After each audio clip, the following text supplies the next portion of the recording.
শ্রী গোবিন্দ শ্রী গোবিন্দ।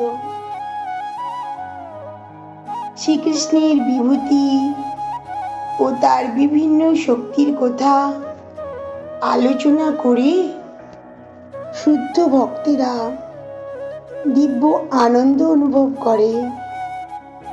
তাই তারা নিরন্তর তার শ্রবণ ও কীর্তন করতে চান।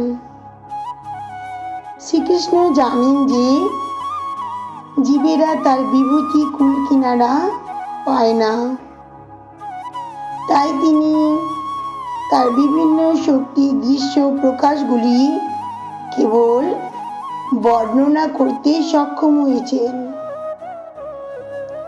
এর থেকে আমরা বুঝতে পারি কেবল ভগবানের শক্তির কয়েকটি মুখ্য প্রকাশই আমরা অনুভব করতে পেরেছি, কেননা তার শক্তি সত্যি বৈচিত্র্যময় ও অনন্ত।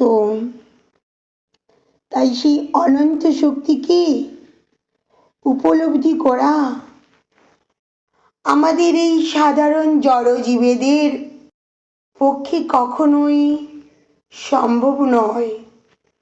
জয় গোপাল, জয় গোপাল।